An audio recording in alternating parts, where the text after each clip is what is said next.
Tonight, while you sleep, your phone is charging on the nightstand. Somewhere in a data center, thousands of servers are humming, processing information that will be waiting for you when you wake up. The power grid is running, traffic lights are cycling, hospital ventilators are breathing for people who cannot breathe for themselves. Satellites are orbiting, sending signals to navigation systems in aircraft crossing the ocean at 30,000 feet. The modern world does not stop at night. It keeps running, quietly, invisibly, on electricity and circuits and software, while most of the people who depend on it are asleep. But what if it all stopped? Not a power outage, not a cyber attack on one country or one system. Every electronic device on Earth simultaneously ceasing to function. Every circuit board dead. Every transistor inert. Every microchip, from the simplest sensor to the most powerful supercomputer, suddenly and permanently non-functional. The lights go out, the screens go dark, the servers stop. The planes in the air have no instruments, the hospitals lose their monitors, the water treatment plants lose their pumps, the refrigerators stop cooling, and 7 billion people, most of them asleep, wake up to a world that has become, in the space of a single night, something their great-grandparents would have recognized more easily than they do. Tonight, we follow what happens. From the first confused minutes to the long, difficult human story of what comes after. Let's begin. Most people don't think about electronics the way they think about food or water or air. Electronics don't feel like a survival resource. They feel like a convenience, like background. But try to find a single hour of your day that doesn't touch something electronic. You wake up to an alarm on your phone. The lights you turn on are controlled by electronic switches connected to a grid managed by electronic systems. The water that comes out of your tap has been pumped and treated by electronic equipment. The coffee maker has a microprocessor. The car you drive has dozens of them, managing fuel injection, monitoring tire pressure, controlling the airbags that would save your life in a crash.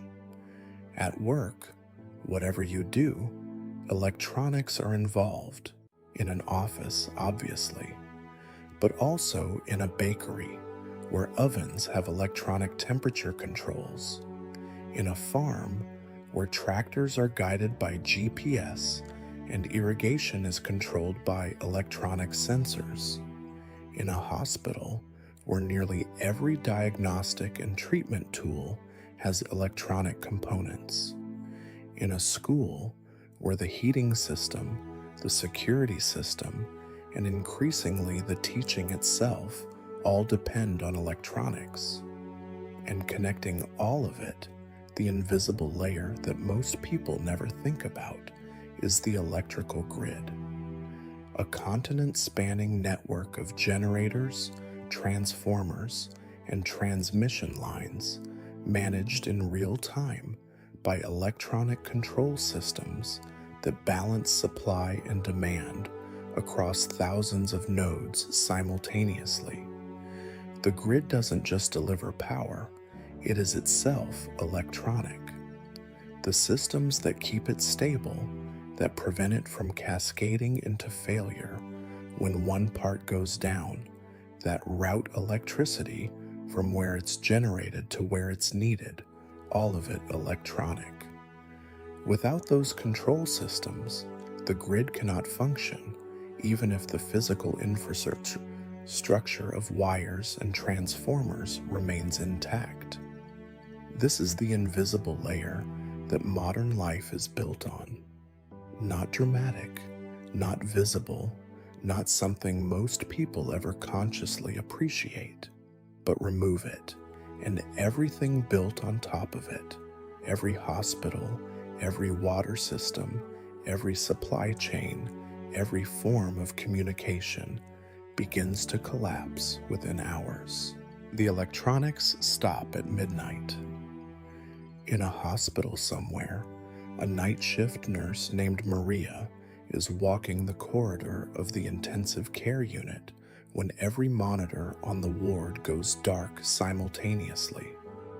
The ventilators, the machines breathing for 3 patients at the end of the hall, stop.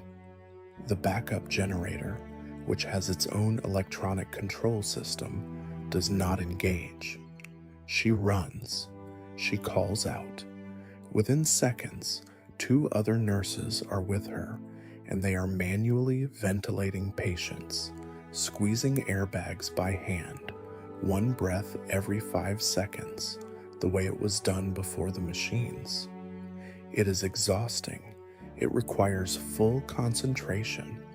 1 nurse per patient, both hands occupied, unable to do anything else. They can sustain it for perhaps 20 minutes before their arms give out. Down the hall, a man named David has been connected to a dialysis machine for the past 2 hours. The machine stops mid-cycle. His blood, partially filtered, is returned to his body as the staff works to disconnect him safely in the dark. He will need dialysis again within 2 days. There is no dialysis machine that works. There is no way to know when there will be one. In the sky above the North Atlantic, a commercial flight from London to New York loses all cockpit instrumentation simultaneously. The pilot, flying manually for the first time in years, has no altitude readout, no navigation, no communication with the ground. She knows her approximate heading. She knows roughly how much fuel she has. She begins a controlled descent toward what she believes is the direction of the nearest land, and she turns on the cabin lights, which are also out, and realizes there are no cabin lights. She uses a flashlight to check her paper charts. She has paper charts because she was trained in a different era, and she keeps them out of habit. Tonight, that habit matters. In a city apartment, a 12-year-old named Celine wakes to complete darkness and reaches for her phone. The screen doesn't respond. She tries the light switch. Nothing. She goes to her parents' room.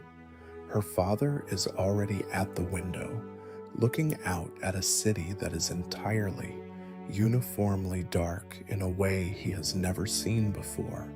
Every building, every street, not one light anywhere.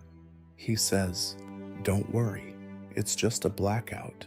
It'll be back on by morning." He doesn't know yet. None of them do. By morning, the shape of what has happened begins to become clear, not through any announcement, not through any news broadcast, but through the accumulating evidence of a world that is not coming back online. The water stops in most cities within hours.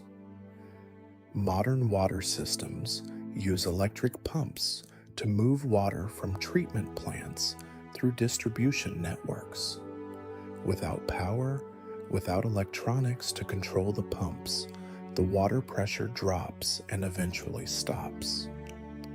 By mid-morning, taps across most of the world's cities produce nothing. A woman named Rosa fills every container she owns in the first 30 minutes after she notices the pressure dropping. She has traveled before to places where water was unreliable. She knows what it means when the tap slows. Buckets, pots, the bathtub, every bottle she can find. Her neighbor, who has not traveled to such places and has not recognized the sign, feels nothing. By afternoon, the neighbor is knocking on Rosa's door. Food refrigeration stops everywhere simultaneously. In warm weather, the contents of a refrigerator become unsafe within hours. Freezers last longer. A well-stocked freezer can stay cold for a day or two if kept closed, but not indefinitely. The global cold chain, the network of refrigerated storage and transport that keeps perishable food moving from farms to consumers, is broken at every link. Supermarkets, which operate on just-in-time inventory with only a few days of stock, are emptied quickly. Not by panic exactly. Most people still believe this is temporary, still expect it to be fixed, but by the ordinary behavior of people buying what they need for the next few days, multiplied across every family in a city. The shelves go bare within a day. The staff, with no functioning registers and no electronic inventory, prop the doors open and let people take what they need. Some of them write down what goes out in notebooks out of a professional habit that no longer has any practical application because there is no system left to enter the information into. The financial system freezes. Every ATM is dark. Every bank terminal is non-functional. The money in every bank account still technically exists, but there is no way to access it, no way to prove it, no way to use it. Physical cash, which many people carry very little of in an era of contactless payment, becomes the only functional currency overnight. A retired teacher named Hiroshi finds himself standing in a queue outside a pharmacy holding 400 yen in coins, all the cash he has, trying to buy medication he takes every day. The pharmacist, working by candlelight from paper records pulled from a filing cabinet, tells him she cannot verify his prescription without the computer. She gives him the medication anyway. She writes his name in a small notebook. She does this for everyone who comes. By evening, the notebook is nearly full, and she has given away almost everything on the shelves, because what else would she do? Because these are her neighbors. Communication is gone. Without any functioning networks, information travels only as far as a person can walk or speak. Governments that want to tell their populations what is happening have no way to reach them. The information vacuum fills immediately with rumor. Some rumors are accurate, most are not. People make decisions about where to go, what to do, whether to stay or leave, based on fragments passed mouth to mouth through streets and hallways and across back fences.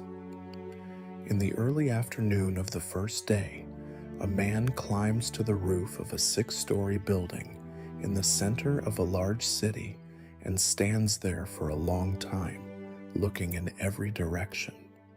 He is trying to see if there is any light anywhere, any sign of power, any indication that somewhere something is working. He sees nothing, just a city, enormous and still, under an afternoon sky completely quiet, in a way it has never been in his lifetime. He climbs back down and tells his family to start packing. In the middle of all of this, it is worth pausing on what does still work. Because the picture of a world without electronics is not only a picture of collapse, it is also a picture of what remains when the electronic layer is stripped away, and what remains is more than most people expect. Mechanical systems work. A bicycle works, a horse works, a sailing ship works, a windmill works, a hand pump over a well works. Simple tools, hammers, saws, needles, and thread, the wheel and the lever and the pulley, work exactly as they always have. The physical skills of farming, of building, of preserving food, of navigating by stars, all of these work. Fire works. Every technology built on controlled combustion, cooking, heating, the forging of metal, remains available. Wood burns, coal burns, oil and gas burn. The most ancient human technologies remain intact and immediately useful. Older vehicles work. Cars manufactured before the widespread adoption of electronic engine management, roughly before 1980, run on purely mechanical and electrical systems that contain no microchips. A 1972 pickup truck starts and drives normally on the morning after the electronics stop.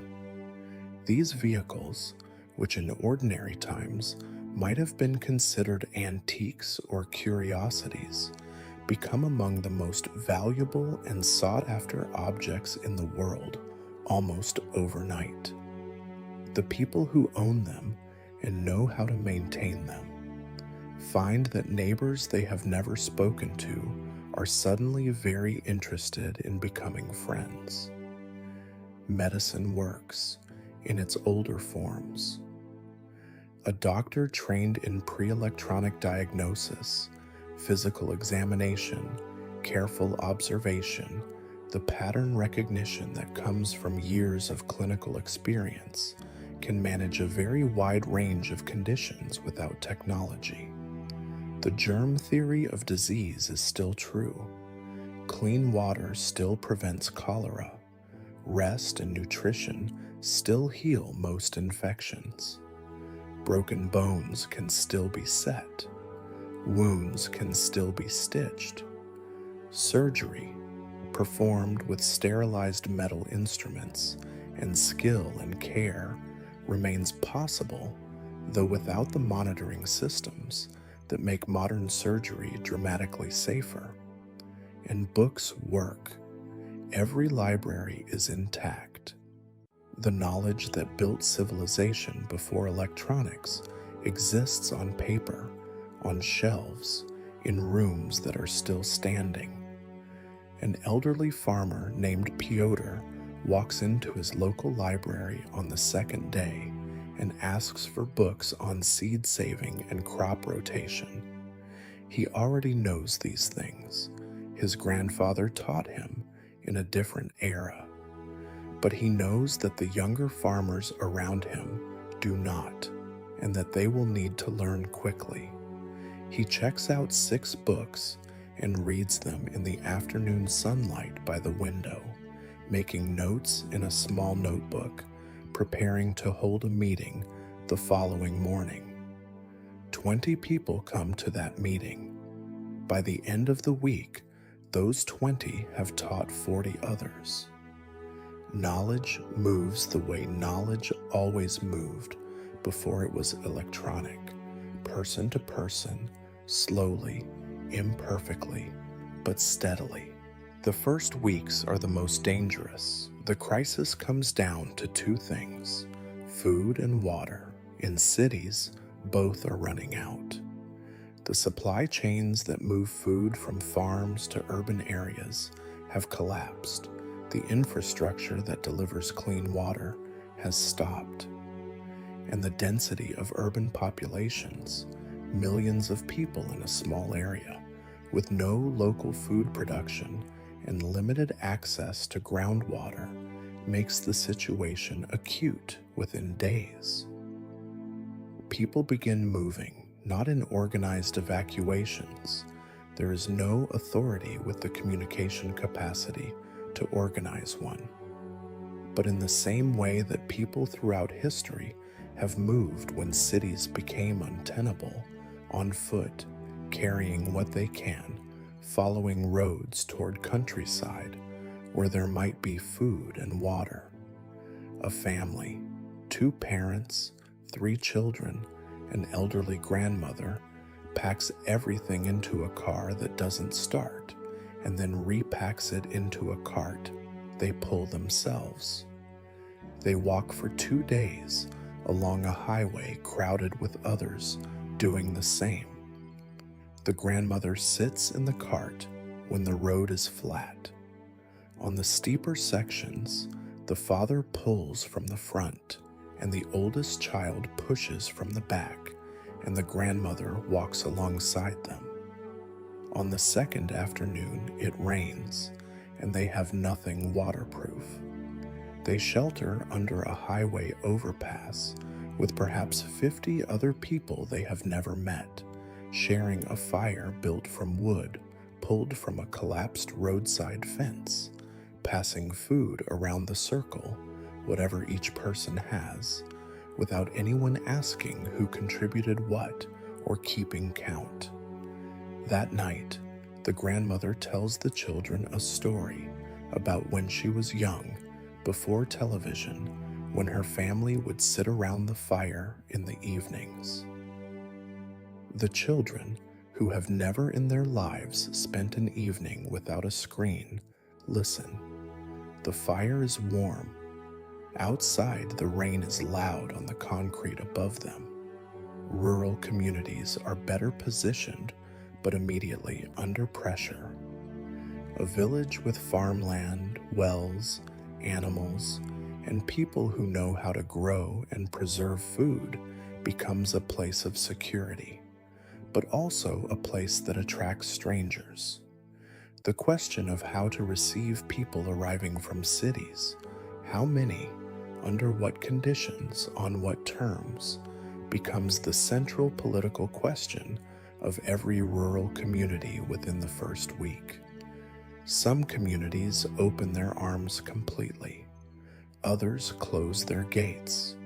Most find some middle ground, accepting people who have skills to contribute, people with children, people with connections to someone already there.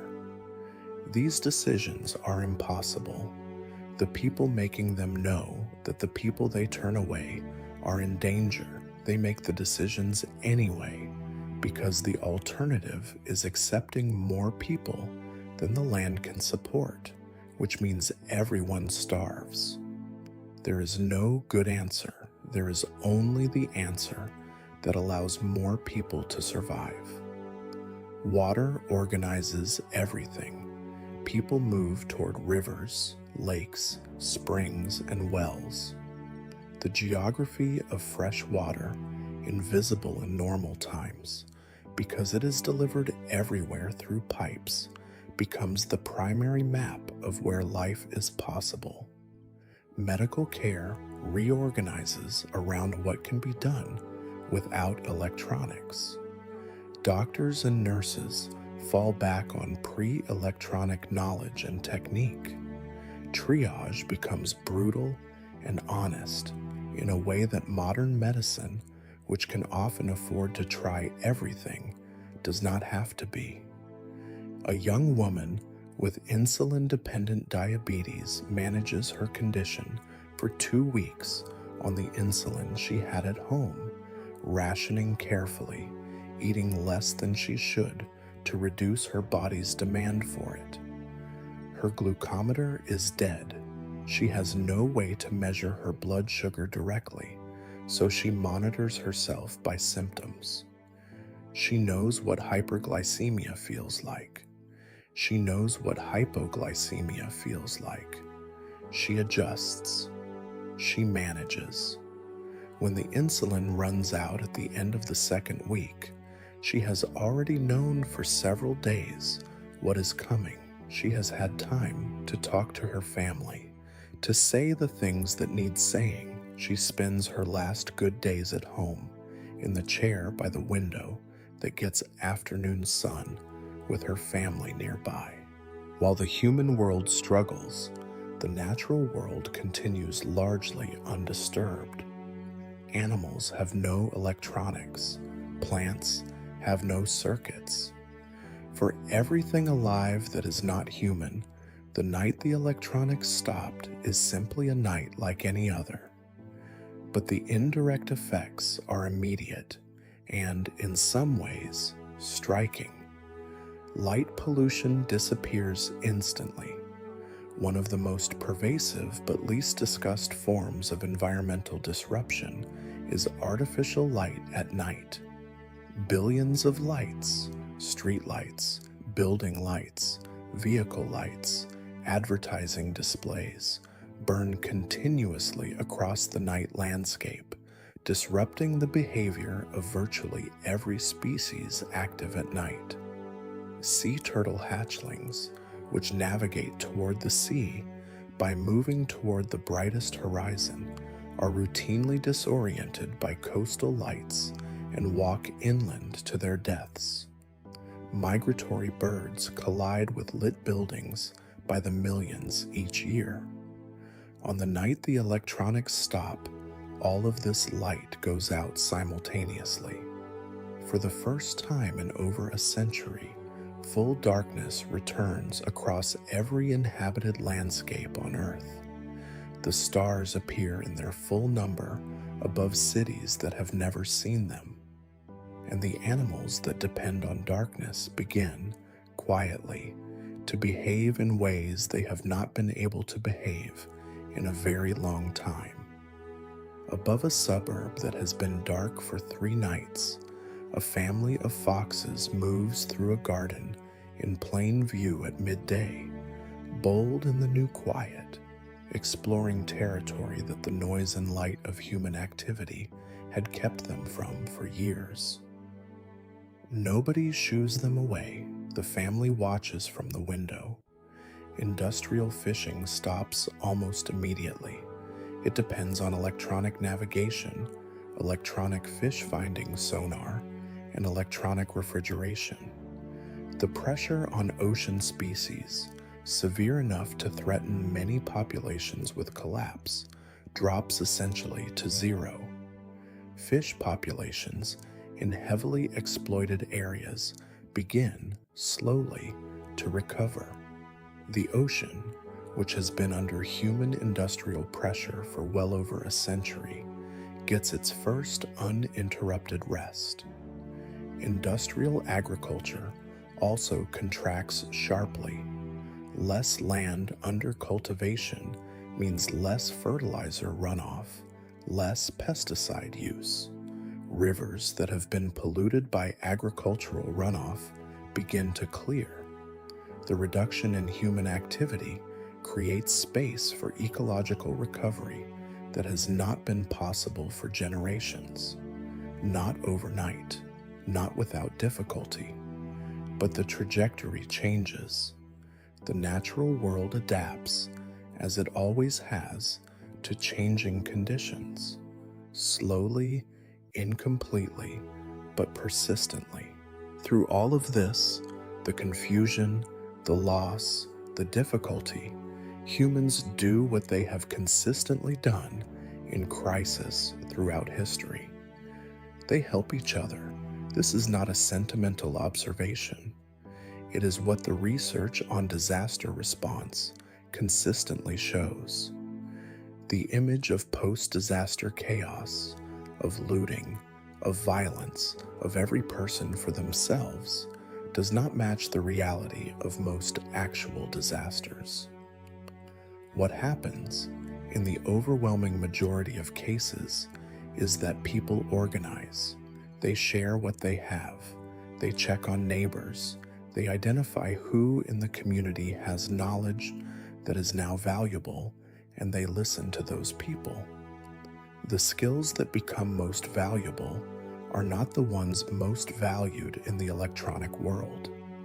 Software engineers and financial analysts find that their expertise has no application. But farmers know how to grow food without machinery. Carpenters know how to build without power tools. Older physicians who trained before electronic diagnostics know how to assess illness from physical signs alone. People who know how to preserve food through fermentation and salt. People who know how to navigate by stars. People who know how to read the weather from cloud formations and wind direction. The knowledge that seemed merely historical, the kind of thing kept alive in rural communities and traditional crafts and old books, becomes immediately practical. The people who carried it, who may have seemed out of step with the modern world, find themselves at the center of their communities. Communities reorganize around the rhythms of sunlight and physical work.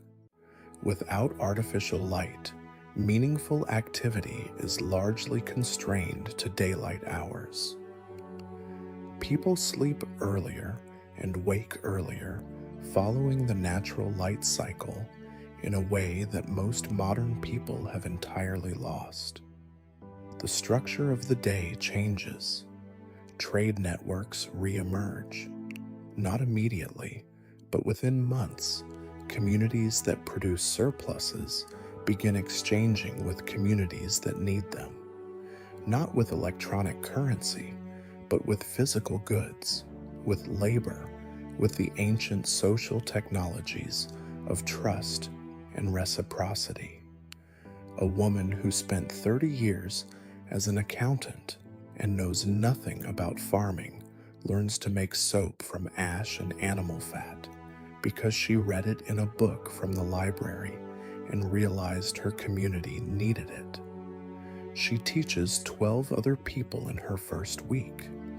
Within a month, the skill has spread to neighboring villages through people she has never met, carried along by the same informal networks that are carrying everything else. The early months are hard, very hard. The death toll from the failure of medical systems, from food and water insecurity, from the accidents and disorder that accompany any period of disruption is significant. The most vulnerable, the sick, the elderly, the very young, people in dense urban areas far from food and water are affected the most. But communities that hold together begin, slowly, to stabilize, not to recover.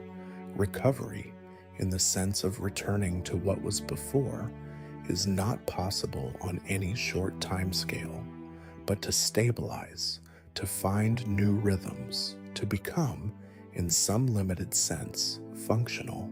The question that eventually becomes central is not whether civilization can survive without electronics. It demonstrably can. It did so for thousands of years. The question is whether it can be rebuilt. The knowledge of electronics is not gone. Books survive. The principles of physics that underlie all electronic technology are unchanged. The people who understand them are still alive. The raw materials, silicon, copper, rare earth elements, exist in the ground. What is required is industrial infrastructure, and that takes time, but the first step is smaller than people might expect. Not a smartphone, not a computer, a radio transmitter, a small group of people, an electrical engineer, a retired radio hobbyist, a physics teacher, work for 3 months in a barn outside a mid-sized town, using salvaged components from machines old enough to predate the failed electronics, hand tools, and reference books pulled from a university library. What they build is not elegant. It barely works.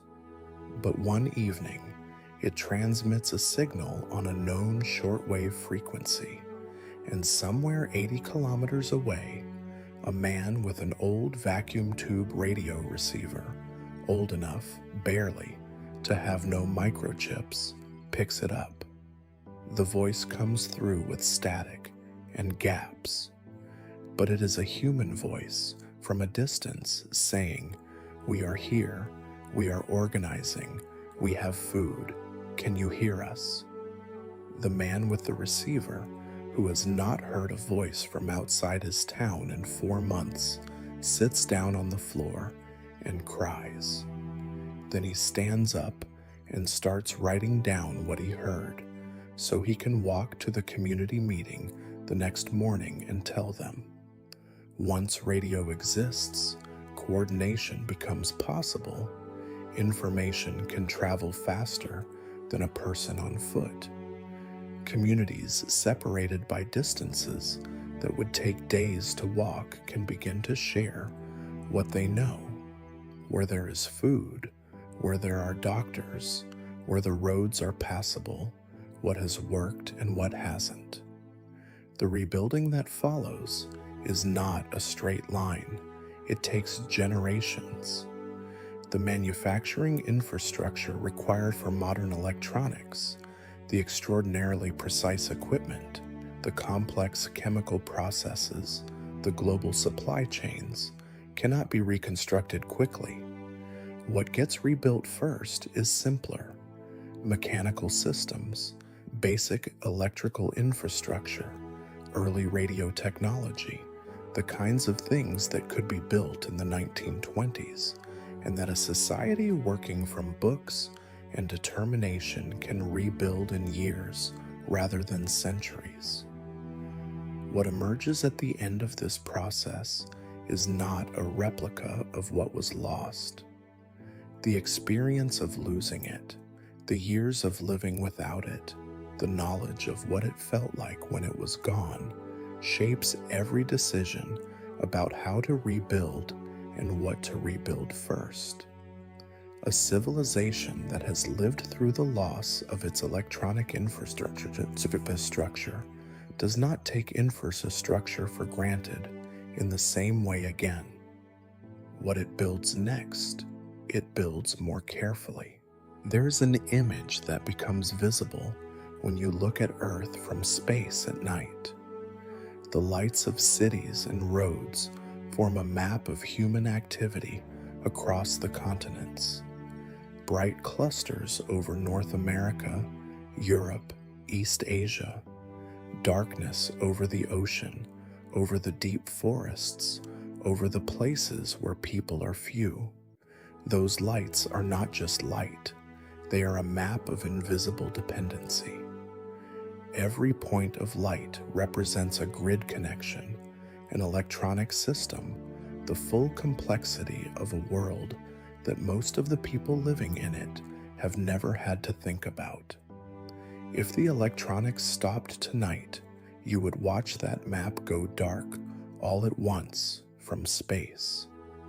Every light simultaneously extinguished, the continents returning to a darkness not seen from orbit since before the Industrial Revolution. And then, slowly, over months and years, you would watch the lights return, not in the same pattern, not at the same density, in new configurations shaped by new realities. Smaller clusters first, around water sources and farmland, then larger ones as coordination improves and infrastructure returns. The map being redrawn by human hands, informed by the hard knowledge of what it cost to let the first one go dark. Most of us have never had to think about what keeps the lights on. It happens automatically, invisibly, managed by systems we will never see, built by people whose names we will never know, running continuously in the background of every day of our lives. There is a retired electrician somewhere tonight who spent 40 years maintaining part of the grid. He is 73 years old. He knows the substation near his town the way a surgeon knows an anatomy. He knows which transformers are aging, which lines run close to trees, which connections need checking after a storm. When he retires fully next year, that knowledge, specific, irreplaceable, accumulated over a lifetime, will not be recorded anywhere. It will simply be gone. The lights stay on not because of any single system, but because of the accumulated knowledge and effort of millions of people, most of them invisible, most of them never thanked. The grid is not a machine, it is a practice, a continuous human effort, sustained day after day, that looks like infrastructure from the outside, but is actually something closer to a living thing, fragile in ways that are invisible until the moment they are not. Right now, tonight, that an effort is ongoing. Somewhere, a technician is checking a transformer in the rain. Somewhere, a control room operator is watching the numbers that tell her the grid is balanced. Somewhere, a line worker is fixing a fault before it becomes an outage.